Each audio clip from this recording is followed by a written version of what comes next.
Hola, bienvenidos a La Mosca Cojonera, el podcast cultureta más serio, que hoy te trae solo una primera parte de las curiosidades del Vaticano, porque son tantas y todas son tan buenas que me ha costado mucho seleccionar y elegir, y a mi opinión, las más significativas están aquí, así que comienza La Mosca Cojonera, dentro cabecera. Esto es La Mosca Cojonera, que te irrita y persevera como un niño con la mosca, que me sigue a todas partes y vengo desde la era. ¡Mira que es puñetera! ¡Zas! Toma Mosca Cojonera. Quería hacer un podcast desde hace tiempo que resumiera alrededor de 20 datos curiosos o algo así sobre el Vaticano, pero al encontrar tanto, es que me he encontrado tanto que he decidido dividirlo en 2 partes. Así que si te gusta este, espérate al siguiente que lo vas a flipar. Algunos datos curiosos sobre la historia y cultura del Vaticano, como por ejemplo su tasa de criminalidad, su idioma oficial o su banco. Me daría para otro podcast para destacar algunas peculiaridades como su condición de país independiente, su población, su catedral más grande del mundo y sus museos con miles de obras de arte. Allí se centra básicamente el arte mundial. Y tendría que hacer otro que repasara algunos aspectos sorprendentes del Vaticano, como su superficie, su bandera, su himno o su código postal. Así que decidí hacer 2 partes, y aquí te presento la primera. Para los musulmanes es la Meca, para los judíos es Jerusalén y para los cristianos es la ciudad del Vaticano, el lugar que deben visitar por lo menos una vez en la vida.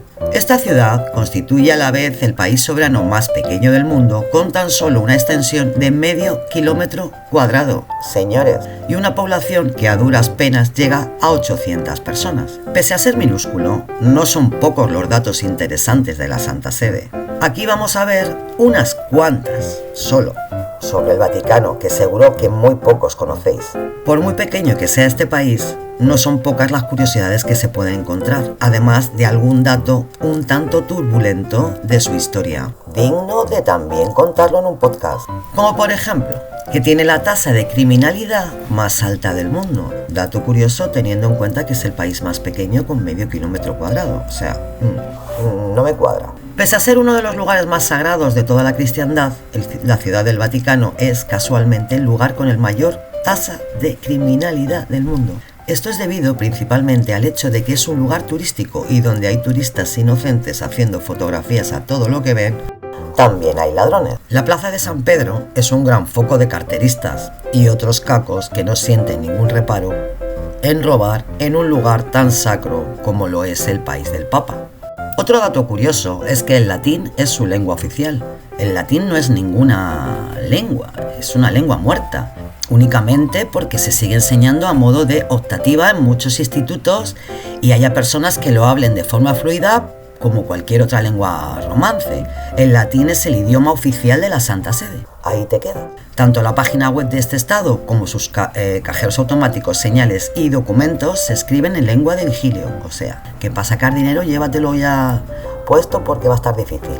Otro aspecto interesante de la economía vaticana es que el minúsculo país ha llegado a emitir su propia moneda, la lira vaticana, cuyo valor estaba directamente ligado al de una antigua lira italiana. Sin embargo, esto cambió cuando Italia se incorporó a la eurozona en el 2002, adoptando el euro como su moneda, algo que hizo también la Ciudad del Vaticano, pese a que ni siquiera forma parte de la Unión Europea.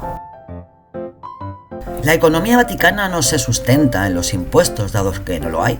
La riqueza del país se sustenta en donaciones de creyentes, además de ingresos por el turismo que recibe la ciudad cada año. Con el dinero que se obtiene de esta forma, la Santa Sede puede permitirse costearse los costos de los viajes del Papa, mantener iglesias y escuelas, además de sufragar los costes que supone la limpieza y mantenimiento de las obras que se encuentran en los museos. Casi nada. Tienen su propia policía, que es la Guardia Suiza. La policía de este país se llama Guardia Suiza, que no vaticana. Son los guardaespaldas del Papa, fácilmente reconocibles por su uniforme de color rojo, naranja, azul y amarillo. Entre los requisitos para formar parte de este particular guardián están el tener edades comprendidas entre los 19 y los 30, estar solteros y naturalmente ser devotos católicos. Son ciudadanos suizos que han recibido entrenamiento militar. Una vez han sido escogidos para proteger al Papa, el Santo Padre les otorga una audiencia privada donde él mismo les da una bendición.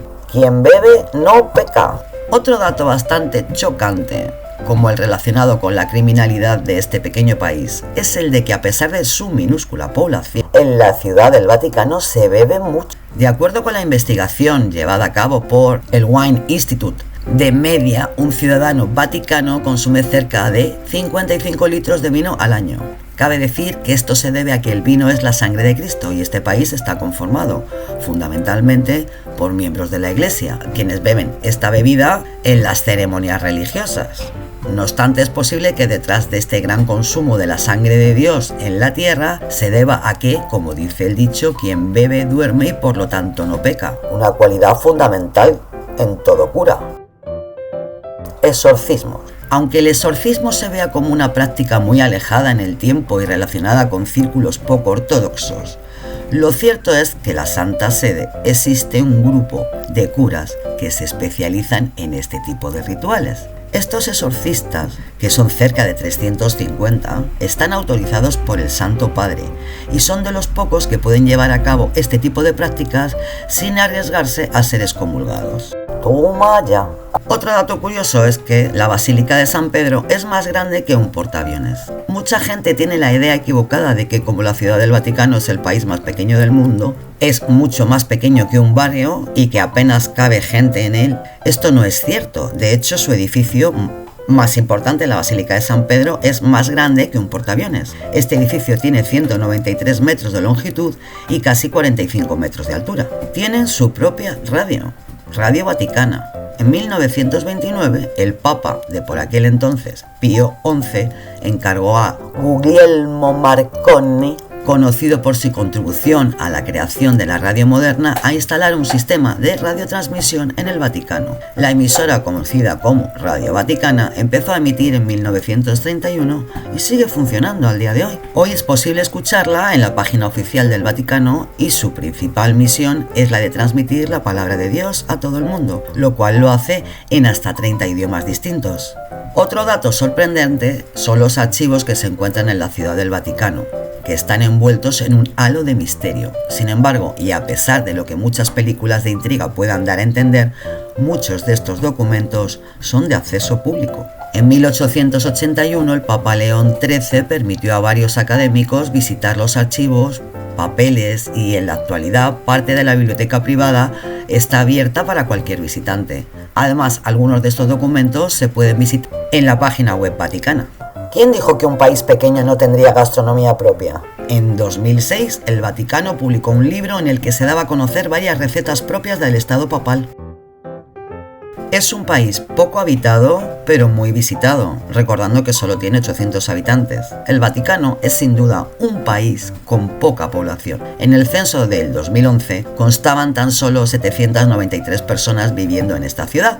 Sin embargo, cerca de 15 millones de personas visitan el país cada año. Esto quiere decir que cada año pisan el Vaticano unas 18.915 veces más personas extranjeras que residentes. Tienen su propia penitenciaría apostólica. La penitenciaría apostólica es un organismo del Vaticano, algo turbio, y del que se conoce su existencia desde hace relativamente poco. Salió a la luz en 2009 y consiste en un tribunal cuya función es juzgar a aquellos miembros de la Iglesia quienes hayan cometido alguno de los siguientes pecados: romper el secreto de confesión, haber practicado el aborto antes de ordenarse, desacralizar la Eucaristía, tratar de matar al Santo Pontífice, absolver la confesión a un amante. ¿Cómo te quedas? Otro dato curioso es que existe un calendario de curas guapos. Como si de una estación de bomberos se tratara, el Vaticano saca cada año un calendario cuyos protagonistas son los curas más guapos. Los padres más atractivos de toda la cristiandad forman parte de un almanaque que sirve de souvenir para los visitantes y así se sacan unos dineritos para mantener viva la fe cristiana, además de mantener el Estado. Los calendarios se venden a unos 10 euros la unidad y aunque sea imposible salir con alguno de los protagonistas, dado que los curas deben ser castos, sí que más de uno puede deleitarse observando su divina belleza en el calendario. Me imagino abril o mayo, el mes de las comuniones. Nacionalidad vaticana. Nacer en el Vaticano no significa tener la ciudadanía de este país. La nacionalidad vaticana se conoce por el medio de un derecho y se quita según la necesidad. Quienes tienen esta nacionalidad son un limitado grupo de personas, siendo fundamentalmente el Papa, los embajadores vaticanos alrededor del mundo y el resto de religiosos residentes en la ciudad. Cuando se deja de ser embajador vaticano o trabajar en la Santa Sede, esta nacionalidad es revocada. El obelisco. En pleno centro de la plaza de San Pedro se encuentra un gran obelisco, el cual apunta directamente al cielo, representando el vínculo entre el Papa en la tierra y Dios en el cielo. Este obelisco proviene de Egipto y fue construido en la antigua ciudad de Heliópolis, cuando todavía reinaban los faraones en el país africano. Mide 25,5 metros y fue robado por Calígula. En el siglo XVI se colocó en el Vaticano y se tardó más de un año en elevarse para quedar tal y como está hoy en día. Al principio, en su punta se podía encontrar una bola dorada, la cual se creía que contenía las cenizas del mismísimo Julio César.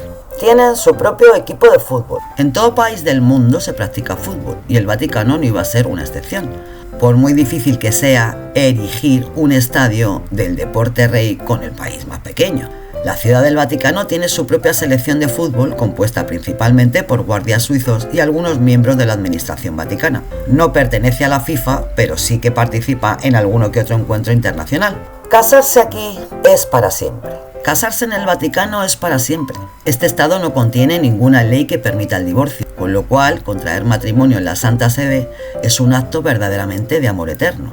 No todo lo hace el Papa. Seguro que muchas personas pensarán que el Papa gobierna el Vaticano de forma absoluta. Sin embargo, por muy pequeño y fácil que pueda parecer controlar el país, lo cierto es que necesita de ciertos subordinados. El Papa es la máxima autoridad, pero en el Vaticano hay un gobernador que se encarga de las tareas más propias del Poder Ejecutivo, es decir, lo que haría un presidente y su consejo de ministros en cualquier otro país. Este gobernador, de hecho, recibe el título de presidente de la gobernación del Estado de la Ciudad del Vaticano y presidente de la Comisión Pontificia para la Ciudad del Vaticano. ¡Ay! Quien es un cardenal elegido por el mismo Papa, normalmente de origen italiano. No siempre ha sido la residencia del Papa. Mucho antes de que se decidiera que la Ciudad del Vaticano iba a ser la sede definitiva de la Iglesia Católica, los papas vivían en el Palacio de Letrán, el cual se encuentra justo en el otro lado de Roma. En 1309, la corte papal se mudó a Aviñón, Francia. En esa ciudad llegaron a gobernar 7 papas, hasta que en 1377 se volvió a cambiar la sede, esta vez en el Vaticano, dado que el Palacio de Letrán había sido destruido. Y hasta aquí la mosca cojonera y el Vaticano primera parte. Síguenos porque hay una segunda, ya te lo cuento, con mucho más. Zumbiditos para todos y aquí os dejo las referencias bibliográficas. ¡Chao!